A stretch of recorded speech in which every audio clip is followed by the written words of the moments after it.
Le 1er janvier, les gens, ils vont à la corniche, boum, ils montent sur le cheval. Ça fait 8 ans, le même cheval. Tu vois le visage du cheval.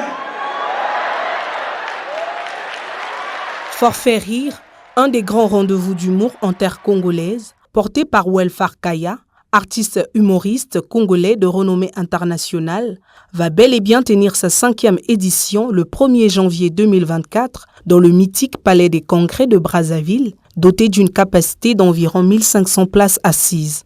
Ainsi, Welfare Kaya a fixé la presse congolaise le 30 décembre 2023 sur la teneur de cette édition. Je pense que ce qu'on a préparé pendant les répétitions, si vous ne riez pas, on va vous rembourser. Voilà, on prend ce risque-là.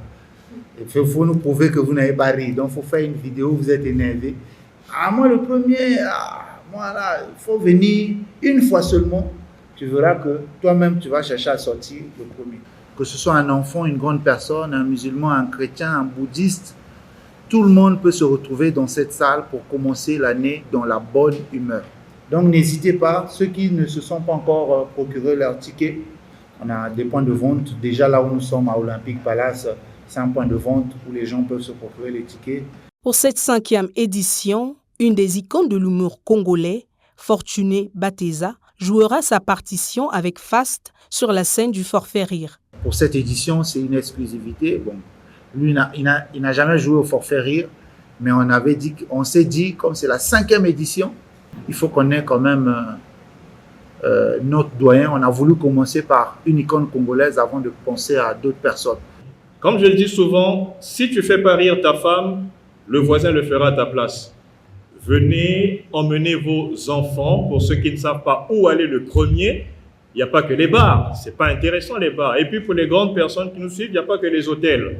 Le Forfait Rire se veut être une vitrine de détection, de valorisation et de promotion du potentiel humoristique congolais, mais aussi une plateforme de partage des valeurs et vertus à travers des sketchs éducatifs. Quand je fais le Forfait Rire, le but c'est de valoriser les talents congolais d'abord. Parce que beaucoup de gens dans certains pays se disent qu'au Congo, il n'y a pas de talent.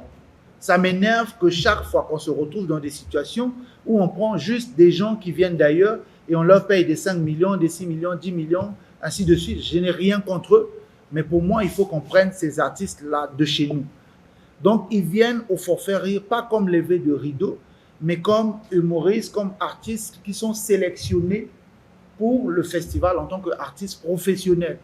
On divertit, c'est vrai, mais on conscientise aussi en rappelant aux gens que voilà, il y a telle ou telle chose qu'il ne faut pas faire. Forfait Rire, qui a intégré l'agenda des Congolais pour passer des moments de divertissement sains en début d'année, mérite une attention particulière des autorités compétentes. Bonne année, bonne année, bonne année! Tu cherches une visibilité, n'hésite pas. La solution c'est auprès de la Congolaise. Pendant ça la promotion Pendant ça la promotion culturelle.